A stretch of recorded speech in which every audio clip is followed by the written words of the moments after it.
dewe sarta pawon sing ranu oh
andedel kaya gegono ira rama daya pati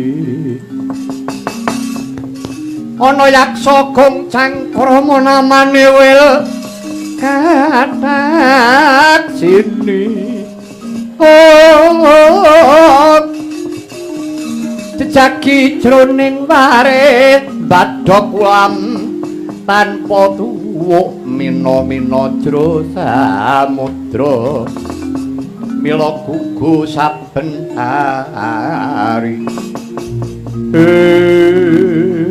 sidam saring bawana langgeng bradalah ikana wujuding kethek putih ingkang mapan ana ngerpat kepanasan kowe sapa Kriyang kabur kangenan kendang kebaratan ngendi tibaku ya iki papanku wah wujud kethek semekian barat aku sapa ran Senggana iya kowe para dewa iya ulun iki dewa ulun Jawata Karang Kaendran Wang Bathara Indra ulun Sengwang Bathara Brama ing kayangan ngarga dahana Senggana ana apa para dewa apa sediamu kok nganti kowe mapan ing ngerpat kepanasan kowe duwe karep apa jare dewa kuwi luwih awas ngerti sadurunge pinarah takene karepe titah yen ngono dewa ya padha karo aku bolane ya bodho weh keparek kethek edan tenan ora persajan wae kowe ngaku apa sing dadi sediamu yen to pancen dewa kowe mau wicaksana maragake tuduhno bapakku kuwi sapa mukal aku lahir kok tanpa bapa mesti ana sing dadi jalaran laire Senggana edep dewa ora ngerti bab perkara laire Senggana pancen dorang aku yen enek dewa ora kajen aja takok dosamu weh paran kethek nyidam rokok jahanam kowe cemplungke kalah Candra kok dadi intiping neraka jahanam kowe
ndi mau?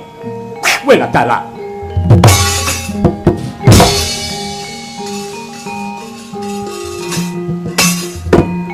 Mati dening aku kowe. Ora kena piye man iki.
Kosong geseng dadi areng kowe.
Kula pekulun.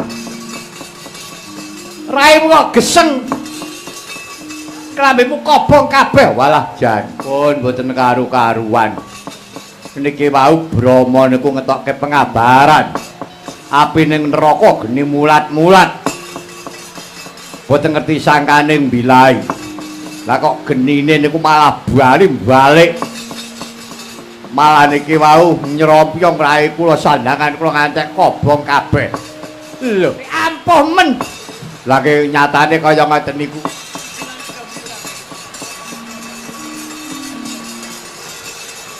Wajan asem tenan kok.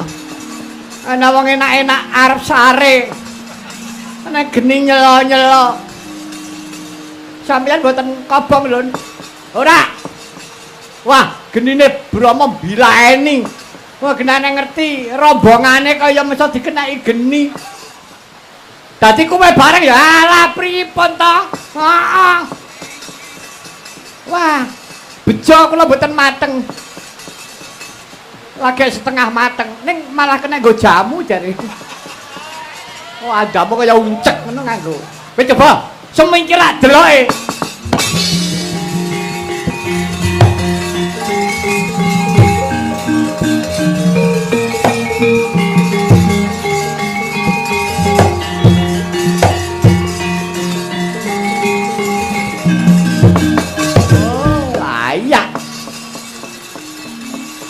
Geni murup iso mubah mabul kabeh nganeng sing nyalai. Sing nyalai sinten? Lah kae wis padano kae. Kae burine kethek putih kae. Sopo kae? Welo. Nah mboten lha niku ora Bathara Bayu. Lah iya. Oh lah ning rombongane dhewe sing melu ngrombong kono kok. Lah iya. Wis rombongan kok ora maton. Melu ngendi-endi? Ayo ngendi sing longgar kok ya. Werna-werna. Coba tak cedhane dhisik.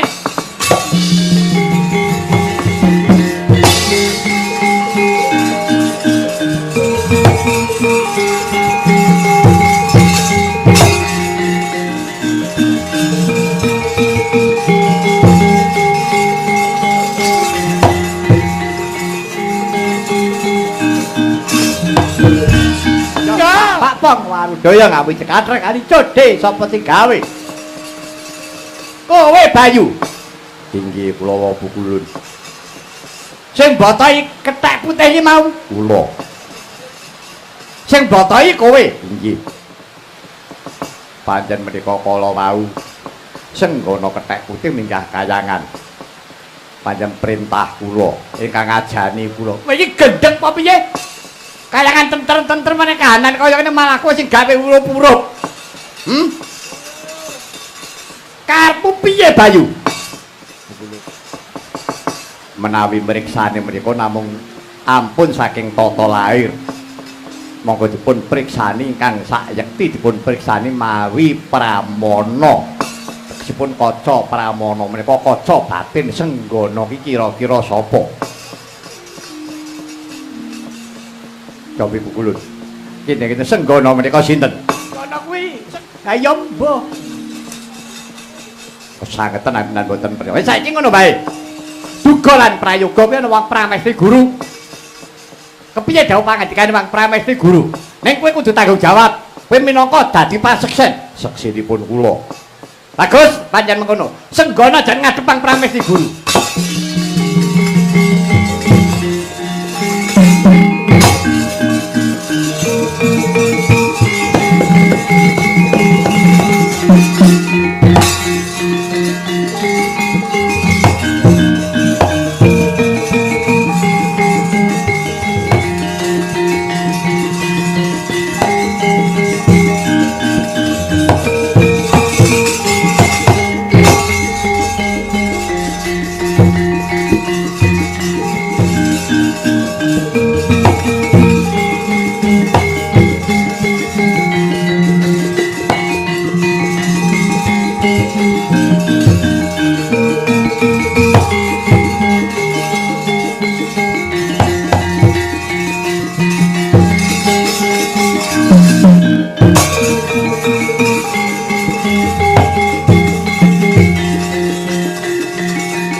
mangarcamana sidam sekaring dawana langgeng.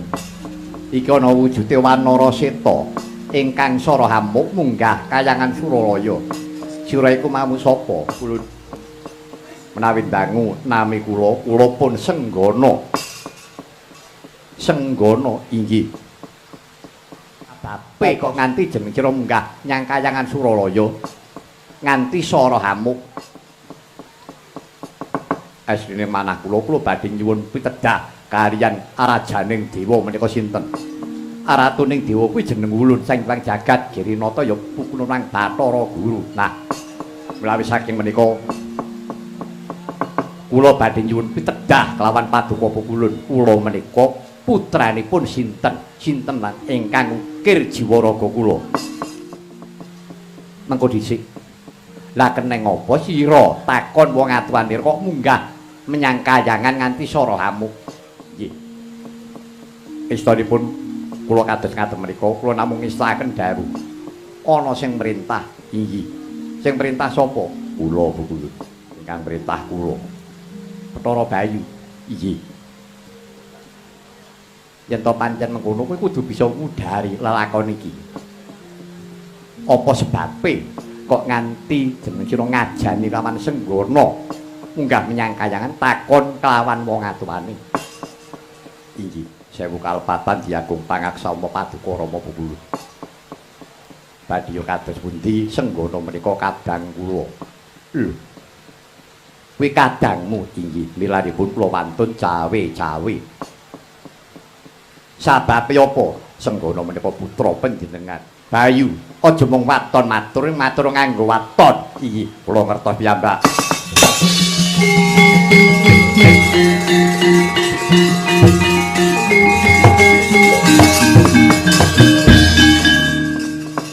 Rikala semanten Paduka Pukulun leledang wonten madyaning wana Dandaka. Inggih menika wuninga wujuding wanita ingkang tarak brata. Inggih menika pun anjane Paduka Rama Pukulun priksa wujuding anjane lajeng tuwuh kasmaran.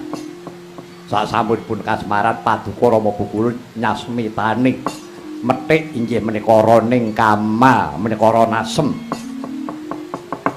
Paduka sasmitakaken lan sawataken kaliyan anjani wusanaripun Ron Kama pun tedol kaliyan anjani kancanging cariyos anjani Gerbini sampunipun Gerbini wujudipun inggih menika kawontenanipun Wanara Seta menika. Lah menapa ta sababipun kula wantun cawe-cawe Wanara menika lair dipun tilar seda ibunipun pun anjani seda konduran. Duh Rama Pukulun kula melas dhumateng wujudipun punang jabang bayi ingkang boten dosa. Pangraos kula bayi menika suci, boten tumut menapa-menapa. Pramila kula gula wentah. Kula wentah, kula dadar. Dadosipun kados ngaten menika ngrumaosi. Menika kadang kula menika putra panjenengan inggih sederek kula. Mila kula namung badhe nyuwunaken dawuh kaliyan Paduka Rama Pukulun. Paduka Rama Pukulun keparengaken Senggana menika putra panjenengan menapa mboten menawi mboten kersa ngaken kula piyambak ingkang badhe ngaken. Jalaran menapa ta sababipun kok ngantos kula wantun kula wentah pun Senggana. Kula pitados Kanjeng Rama tartamtu mboten kepareng badhe kula wentah. Reh ning menika kulit daging kula. Pramila Senggana kula dadar, Senggana kula dadak kula paringi kasekten Rama Pukulun. Menawi tetela kula lepat kula nyuwun pangapunten kula nampi pidana inggih purun Rama Pukulun.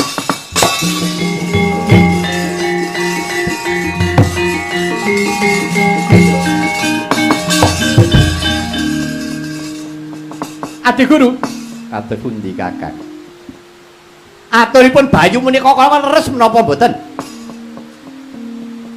Leres Kakang. Oh. Leres. Inggih Kakang. Oh, lagi empun nek ngaten.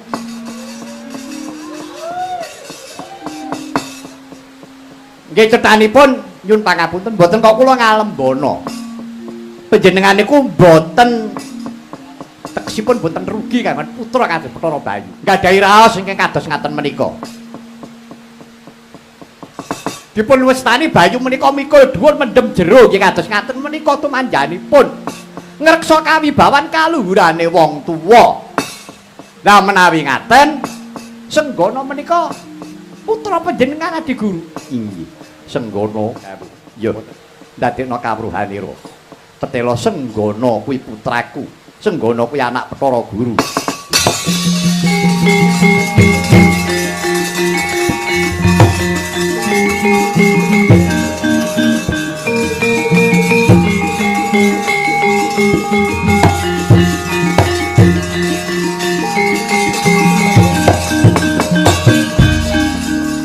Aduh kulun ngaturaken bingah gambiraning manah kula dene kula sampun katampi pinanggih karyan ingkang ngukir jiwa raga kula. Ya Senggana, sarening jeneng sira iku mau rikala semana kedadian uga saka roning kamal godhong asem kang isih enom. Mula kejaba kowe Senggana tak paringi tetenger Anoman, kaping pindhone tak paringi tetenger Anjani Putra.